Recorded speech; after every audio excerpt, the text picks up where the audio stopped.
Hello students. Today we are going to discuss NTSC third topic, agriculture development in India. Before this we have also discussed two topics. दो हमने पहले किए हैं और उसकी videos आप देख सकते हो, पहले अपलोडेड है। और थर्ड टॉपिक है एग्रीकल्चर डेवलपमेंट। अब इसमें है कि सबसे पहले क्वेश्चन आता है कि इंडिया कौन सी इकॉनमी है। तो सबसे पहले हम यही बोलेंगे कि इंडिया इज ए एग्रीन इकॉनमी, मतलब एग्रीकल्चर इसमें ज़्यादा है। बिकॉज 60% 68% जो पॉपुलेशन है वो it is engage in the agriculture में एंगेज है।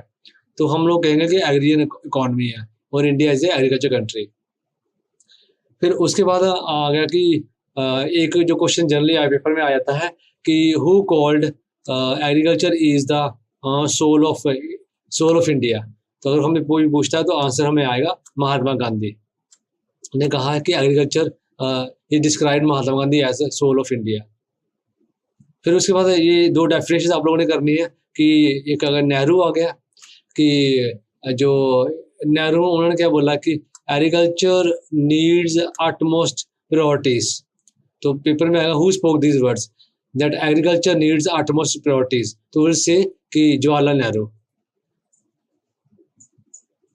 फिर उसके बाद आ गया कि ये आ गया डॉक्टर V.K.R.V. राव, उनकी डेफिनेशन है। पेपर में आपको ऐसी डेफिनेशन लिखी आ जाएगी कि the vast mountain of the development is to be crossed under 5 plans, then the target fixed for agriculture will have to be achieved. तो who spoke these words? तो we have to learn कि V.K.R.V. Rao उन्होंने ये कहा है कि ये mountains वाली लाइन जो भी बोली है।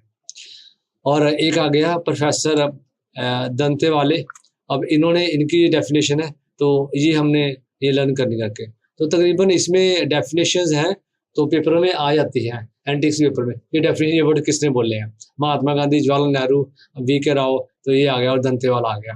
तो ये इनकी डेफिनेशंस हैं। फिर सिंपली पेपर में ये आ जाएगा कि agriculture is made up of how many words, 1 2 3 4, 2 words आ गए। तो 2 वर्ड्स में एग्री मीन्स पूछ लेंगे, तो एग्री मीन्स आ जाएगा फील्ड और कल्चर मीन्स क्या आ गया, कल्टीवेशन।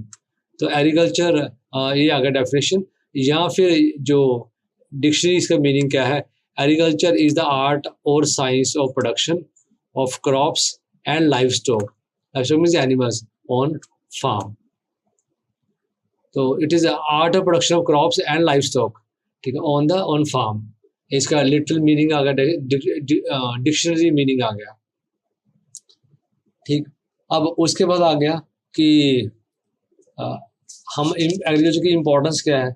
एग्रीकल्चर की इम्पोर्टेंस हम कहें कि प्लानिंग कमीशन ने कहा है, और in the words of planning commission कि development of agriculture most essential for the success of growing population. मतलब प्लानिंग कमीशन में यही कह रहा है कि डेवलपमेंट एग्रीकल्चर की होनी चाहिए तो ही जाके देश सक्सेसफुल होएगा। तो और एग्रीकल्चर में ये बेनिफिट आ गया कि नेशनल इनकम है। मेजॉरिटी ऑफ द इंडिपेंडेंस के बाद तो लगा लो कि most of the national income और most of the population they were engage in the agriculture. National income भी हमें एग्रीकल्चर से आ रही थी और पॉपुलेशन भी जो मोस्टली अभी भी जो मोस्ट ऑफ द पॉपुलेशन है वो it is engage in the agriculture, उसमें है। तो ज़्यादा लोगों को एम्प्लॉयमेंट एग्रीकल्चर सेक्टर में मिलती है। लेकिन इफ़ यू कंपेयर दूसरी कंट्री को लाइक USA UK, तो वहाँ शेयर बहुत है, जस्ट 2% शेयर है जो रिच कंट्रीज हैं। लेकिन जो अपने से कंट्री है वहाँ पे अराउंड लगा लो कि 50-60 more than 60% population it is engage. अब पंजाब में कितना है, पंजाब में the contribution of agriculture in domestic production is around 46%, ये पंजाब में है। Agriculture is source of food supply, अब लोगों को खाना मिलता है एग्रीकल्चर से मिलता है। फिर आ गया उसमें फिश है, मीट है, एग्स है, सब लाइव स्टॉक से मिलता है। तो ओवरऑल एग्रीकल्चर अपने India, country like India is very very important. फिर उसमें कुछ हमारी प्रॉब्लम्स हैं। प्रॉब्लम्स में जो आ गया ह्यूमन प्रॉब्लम्स हैं, कुछ इंस्टीट्यूशनल प्रॉब्लम्स हैं, कुछ टेक्निकल प्रॉब्लम्स हैं। ह्यूमन प्रॉब्लम में आ गया कि जो लैंड के ऊपर बहुत प्रेशर है कि लोग कम है, लोग ज़्यादा है और लैंड कम है, वो प्रेशर बहुत ज़्यादा करके। और फिर इंस्टीट्यूशन में आया कि जो इंडिया के जो प्रॉब्लम में आया था कि जो स्मॉल साइज ऑफ होल्डिंग मैंने खेत कि जो खेतों का साइज है वो बहुत छोटा है, ठीक है। इवन जो 70% फार्म्स है वो लेस देन 2 हेक्टेयर्स है। इंडिया में। और ये कुछ प्रॉब्लम्स है हमारी इंस्टीट्यूशन प्रॉब्लम, और उसमें आया कि टेक्निकल प्रॉब्लम्स में आ जाता है कि इनएडिक्वेट इरिगेशन फैसिलिटीज। अगर पेपर में आपको लिखा आता है कि Indian agriculture is a gamble on dash, तो will say monsoon. Indian agriculture is a gamble on monsoon. क्यों?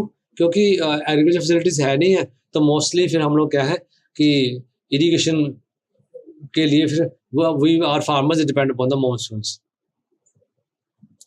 फिर और प्रॉब्लम क्या है कि ओल्ड इम्प्लीमेंट्स हैं। पेपर में आपको आ जाएगा कि वुडन प्लो, सिकल, हो, स्पेड, व्हाट आर दीज? तो वैसे प्रिमिटिव टूल्स ऑफ एग्रीकल्चर, तो ये ओल्ड तरीके जो टूल्स हैं वो।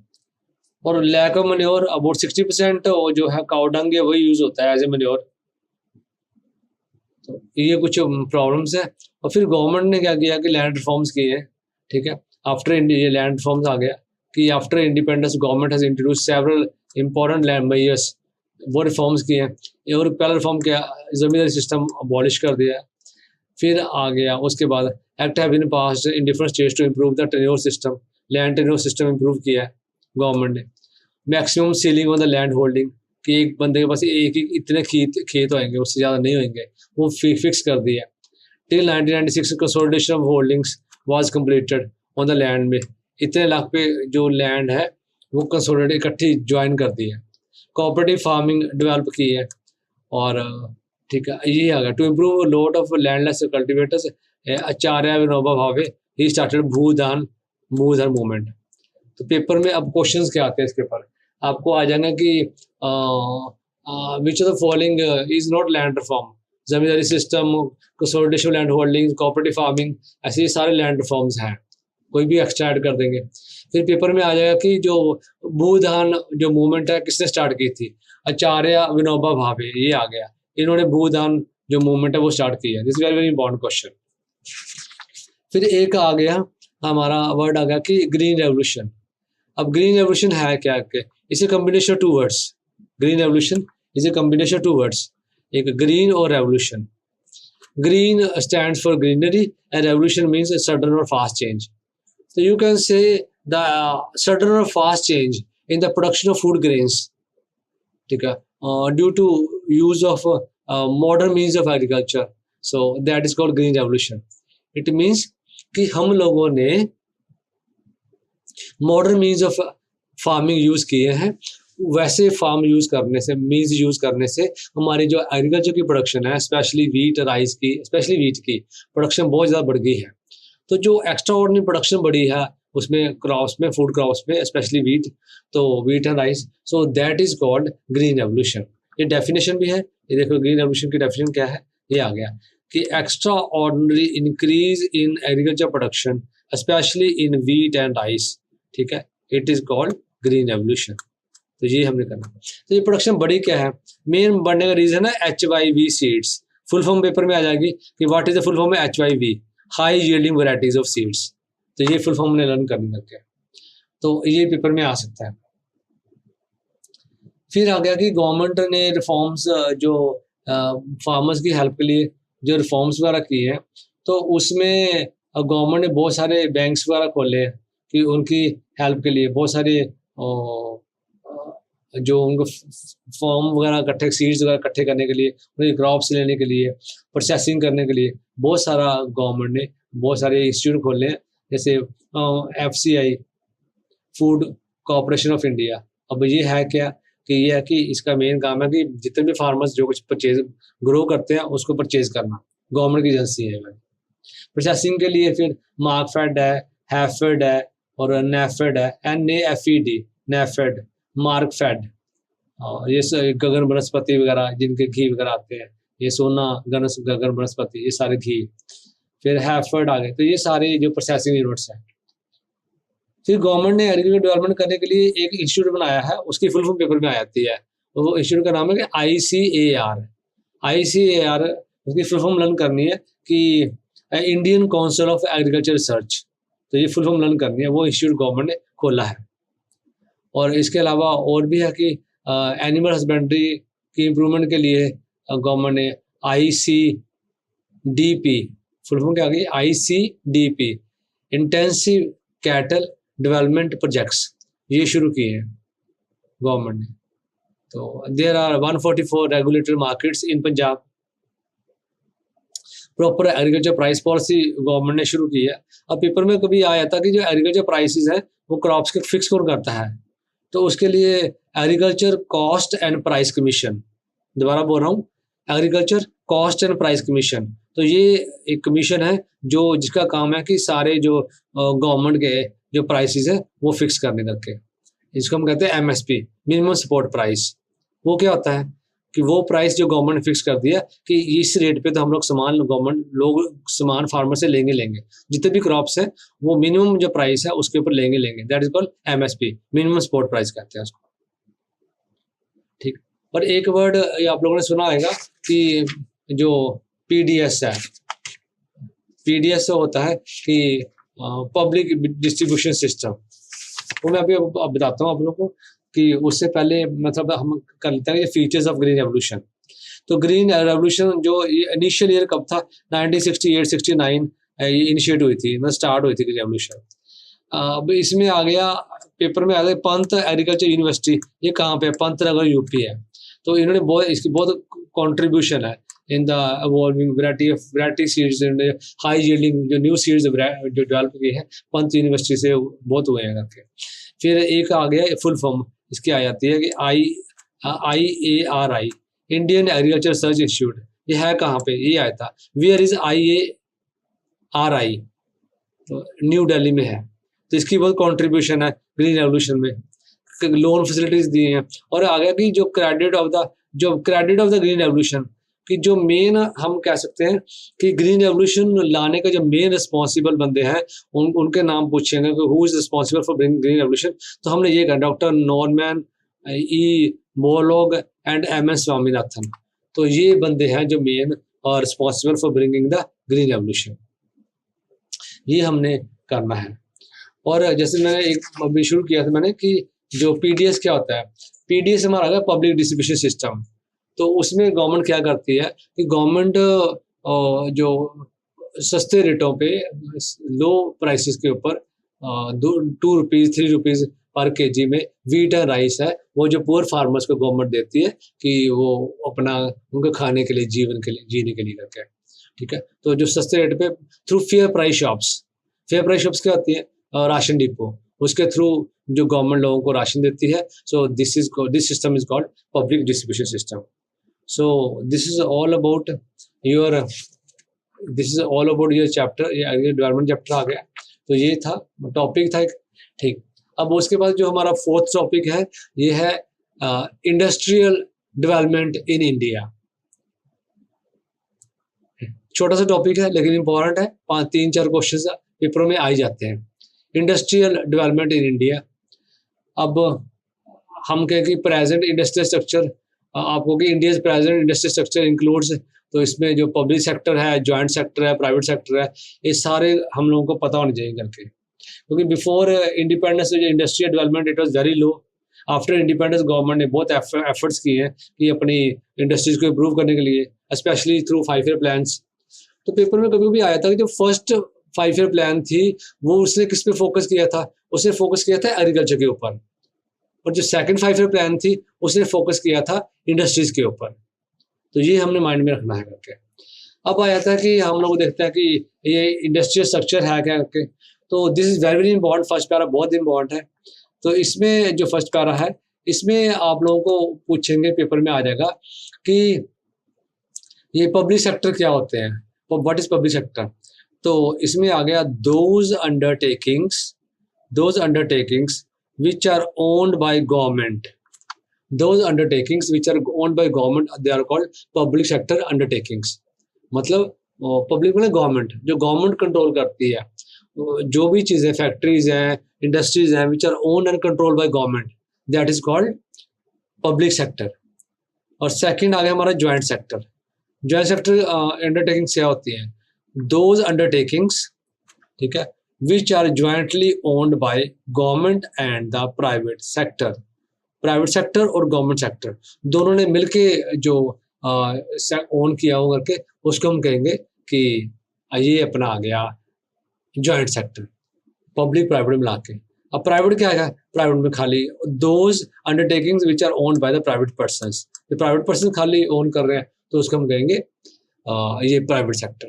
तो तीनों में से पेपर में एक ना एक आ जाएगा। रिपीट कर रहा हूँ, पब्लिक सेक्टर में ओनर कौन आ गया, गवर्नमेंट। ज्वाइंट सेक्टर में दोनों आ गए, गवर्नमेंट भी आ गई और प्राइवेट लोग भी आ गए। प्राइवेट सेक्टर में कौन आएगा, प्राइवेट इंडिविजुअल्स, वही ओनर आएंगे। इसके अलावा हम लोग देखते हैं कि और कौन सी यूनिट्स होती हैं। नॉन फैक्ट्री मैन्युफैक्चरिंग यूनिट्स, इसमें क्या क्या आता है, 2 टाइप्स आ गई, तो कॉटेज एंड स्मॉल, यही हमने माइंड में रखना है। फिर आ गया फैक्ट्री मैन्युफैक्चरिंग यूनिट्स, तो ये है फेरा कंपनीज और MRTP कंपनीज। अब फेरा कंपनीज कौन सी आ गई, those company make production on, these are those companies which make production on large scale, ठीक है, and foreign exchange in large quantity. तो इट मीन्स अंडरलाइन करो यहाँ पे, एक तो इनमें आ गया कि प्रोडक्शन लार्ज स्केल पे होगी, एक चीज आ गई, और फॉरेन एक्सचेंज को लार्ज स्केल पे यूज कर रहे हैं करके, ठीक है। तो इसको हम कहेंगे फेरा कंपनीज। MRTP कंपनी कौन सी आ गई, तो which work under the, government ने लॉ बनाया था MRTP एक्ट, तो पेपर फुल फॉर्म आ जाती है, what is the full form of MRTP, तो हमने कहना monopoly and restrictive trade practices act, ये फुल फॉर्म है MRP एक्ट। तो जो large scale they produce large scale, and जो इसके अंडर काम करती है वो MRTP कंपनीज आ गई। फिर हमारी आ गई कॉटेज इंडस्ट्रीज।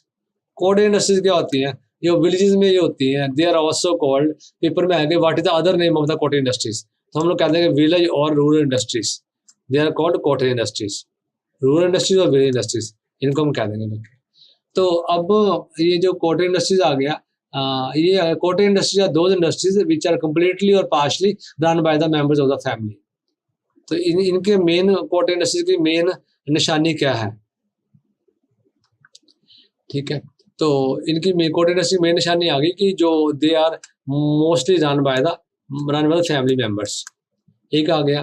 तो और part time mostly, full time भी हो सकता है, पार्ट टाइम बिजनेस भी हो सकता है, और ये रन बाय द आर्टिशियंस, जो कुछ ना कुछ बनाते हैं, क्रिएट करते हैं, एट होम्स, घरों में क्रिएट करते हैं, सारा शुरू होती है चलती है industries. Machines are rarely used, machine तो यूज होती नहीं करके, ठीक है, और ये जो सारे हैं they fulfil the local needs, आम लोकल नीड्स पूरी करते हैं। This industries run by the members of family, पहले बता दिया कि फैमिली मेंबर्स करते हैं, और they require very less capital, ज़्यादा कैपिटल में ज़्यादा पैसे नहीं चाहिए होते हैं, और mainly they are situated in the villages में होते हैं। तो these industries are also called village industries और रूरल इंडस्ट्रीज। फिर हमारा आ गया small scale industries.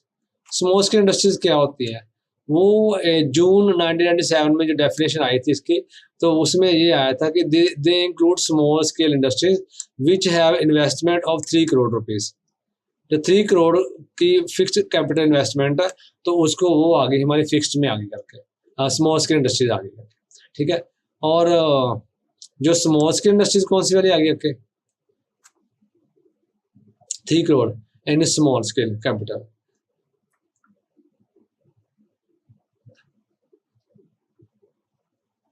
Small scale and minimum limit की आ गई 25 लाख रुपए, ये भी लिखा हुआ है, ये वाला आया, ठीक है। ओके, अब आ गया कि लार्ज स्केल कौन सी वाली आ गई, ये लर्न करनी है, ये अच्छी है, इनमें से एग्जाम्स में पेपर में काफी क्वेश्चन आते हैं। लार्ज स्केल में सुनो क्या है कि जो लार्ज स्केल है, लार्ज स्केल से पहले मेरे माइंड में एक डिफरेंस आ रहा है कि जो स्मॉल स्केल और कॉटेज में डिफरेंस आएगा तो क्या कहेंगे हम लोग। स्मॉल स्केल वो विलेजेस में होती है, और जो कॉटेज है वो सिटीज में होती है। स्मॉल स्केल में जो है, जो स्मॉल स्केल है, ठीक है, तो वो तो थोड़ा लेबर वगैरह हायर कर लेते हैं वर्कर्स, लेकिन जो कॉटेज इंडस्ट्रीज होती हैं वो तो फैमिली मेंबर्स ही लोग वही चलाते हैं। जो कॉटेज इंडस्ट्रीज होती हैं वो लोकल नीड्स को पूरी करती हैं, और जो स्मॉल स्केल होती हैं वो मार्केट नीड्स को पूरा करती हैं। और जो टूल्स वगैरह है कॉटेज इंडस्ट्री में सिंपल टूल्स होते हैं, ठीक है, और तकरीबन हाथ से काम होता है, और उसमें जो थोड़े बहुत टूल्स यूज होते हैं स्मॉल इंडस्ट्रीज में। और जो ये कॉटेज इंडस्ट्री में आ गया कि जो खादी के मैट्स हो गए, शूज हो गए, है ना, तो ये वास वगैरह हो गया, कि मोमबत्तियां हो गई या फिर अगरबत्ती होगी, ये सब कुछ बनता है कॉटेज इंडस्ट्रीज में। और जो स्मॉल स्केल जो इंडस्ट्रीज है उनमें होगा टेलीविजन होगा, इलेक्ट्रिकल गुड्स हो गई, इलेक्ट्रॉनिक गुड्स हो गई, छोटा मोटा सामान हो गया, ये सारा किसमें बनता है, ये स्मॉल स्केल इंडस्ट्री में बनता है। अब हमारा आ गया लार्ज स्केल इंडस्ट्रीज। ठीक है जी। अब लार्ज स्केल इंडस्ट्रीज हैं, तो इसमें large scale industries have been classified into 4 categories. तो कौन सी 4 कैटेगरीज है? ये 4 कैटेगरीज हम लोगों ने कर ली है, ये इंपॉर्टेंट है एग्जामिनेशन पॉइंट ऑफ व्यू से। 4 कैटेगरीज। पहले आ गई बेसिक इंडस्ट्रीज। पेपर में आपको क्वेश्चन आएगा कि those industries which provide necessary inputs to agriculture and industry are called dash. तो हम कहेंगे बेसिक इंडस्ट्रीज। तो बेसिक इंडस्ट्री कौन सी होती है? वो इंडस्ट्री होती है which provide necessary inputs to agriculture and industries. Input में ना उनके लिए सामान, example steel, iron, coal, chemical, fertilisers, aluminium, electricity. तो ये किस में आ गई? सारी बेसिक इंडस्ट्रीज में आ गई। एग्जाम्पल्स है, पेपर में एग्जाम्पल भी आ सकता है आप लोगों का, आयरन और coal examples of which industries? Basic industries. अगला सेकंड आ गया कैपिटल गुड्स इंडस्ट्रीज। ये कौन सी इंडस्ट्रीज होती है? Those industries which produce machinery, which produce machinery instruments for agriculture. जो मशीनरी वगैरह प्रोड्यूस करती है, ठीक है, तो वो आगे हमारी कैपिटल गुड्स इंडस्ट्रीज आ गई। Capital goods industries, those industries which provide machinery instruments for agriculture and industries. अब इसमें क्या आ जाता है? इसमें आ गई मशीन्स, बड़ी बड़ी मशीन्स आ गई, मैकेनिकल इंस्ट्रूमेंट्स आ गए, ट्रैक्टर्स आ गए, ट्रक आ गए, ये सारे इसमें आ जाएंगे। फिर अगली हमारी आ गई इंटरमीडिएट गुड्स इंडस्ट्रीज। ये कौन सी होती है? Those industries which produce those goods which are used in production for the other goods. मतलब एग्जांपल जैसे कि अब लगा लो कि टायर लगा लो, ट्यूब्स लगा लो, इंडिकेटर लगा लो, तो ये अकेले तो कहीं यूज आते नहीं है, कारों में यूज होएंगे, बाइकों में यूज होएंगे। तो ये सारी कौन सी इंडस्ट्री में आएंगे? ये इंटरमीडिएट इंडस्ट्रीज में आएंगे। जो टायर, मोबाइल ऑयल, ये हो गया, ट्यूब्स होगी। तो those goods which are use in the production of final goods, so they are called intermediate goods. Last हमारी आ गई कंज्यूमर गुड्स। कंज्यूमर गुड्स कौन सी होती हैं? कि those industries which produce consumer goods, जो कंज्यूमर डायरेक्टली यूज करते हैं, वो चीजें बनाती हैं, उसको कंज्यूमर गुड्स इंडस्ट्री कहते हैं। एग्जांपल शुगर है, क्लॉथ है, पेपर है, ये डायरेक्टली यूज करते हैं हम लोग। ठीक है, तो ये इसमें आ जाएगा, ये हमारी आएंगी कंज्यूमर गुड्स में आएगा। फिर गवर्नमेंट ने ये अपने इंडस्ट्री वगैरह लगाने के लिए बहुत सारी लोन फैसिलिटीज वगैरह के लिए वो इंस्टीट्यूट बनाए हैं। ठीक है, तो वो इंस्टीट्यूट के नाम 2-4 आप ध्यान से सुन लेना, वो नोट्स में है नहीं करके। एक आ गया इंडस्ट्रियल फाइनेंस कॉर्पोरेशन। कब एस्टेब्लिश हुआ था? 1948। बिल्कुल मैं आराम से बोल रहा हूँ, 3-4 इंस्टीट्यूट है, ये लर्न करने हैं हमने, इसके बिना काम नहीं चलेगा। इंडस्ट्रियल फाइनेंस कॉर्पोरेशन कब एस्टेब्लिश हुआ है? 1948। National industrial development corporation 1954। Refinance corporation 1958। हम कहते हैं ICICI, तो सुना है आप लोगों ने, है ना? तो full form soon low, industrial credit and investment corporation of India. Full form भी पेपर में आ सकती है, फुल फॉर्म ऑफ ICICI। तो हमने कहना industrial credit investment corporation of India, it establish in 1955। फिर हमारा आ गया IDBI, industrial development bank of India, 1964। UTI, unit trust of India, and CIDCO. CIDCO क्या होता है? Small industries and development corporation of India. तो ये एस्टेब्लिश हुए हैं। तो ये 3-4 इंस्टीट्यूट्स के नाम थे, ICICI, IDBI, है ना? तो ये कब एस्टेब्लिश हुए हैं ये हमने, और इनकी फुल फॉर्म ये लर्न करनी करके। और गवर्नमेंट ने जुलाई 1991 में एक रेवोल्यूशनरी चेंजेस की थी इंडस्ट्रियल पॉलिसी में, पॉलिसी लेके आए थे। तो उसमें गवर्नमेंट ने मेजॉरिटी ऑफ द इंडस्ट्रीज, पहले तो हर इंडस्ट्री खोलने के लिए लाइसेंस लेना पड़ता था, फिर गवर्नमेंट ने क्या कर दिया कि लाइसेंस वाला सिस्टम बंद ही कर दिया। बस 18 इंडस्ट्रियाँ रखी थी कि जिसमें लाइसेंस की जरूरत पड़ेगी, बाकी इंडस्ट्रीज में वो बंद कर दी थी। उसके बाद और भी गवर्नमेंट ने आगे चेंजेस किए हैं, और भी इंडस्ट्रीज कम कर दी है। ठीक है, अपने बुक में ये वाला ही है। So this is all about your 2 topics. ठीक है, इंडस्ट्रियल डेवलपमेंट ऑफ इंडिया। अब इसके बाद हमारे 2 टॉपिक रह गए, फिर हमारे इकोनॉमिक्स वो खत्म हो जाएंगे। ठीक है।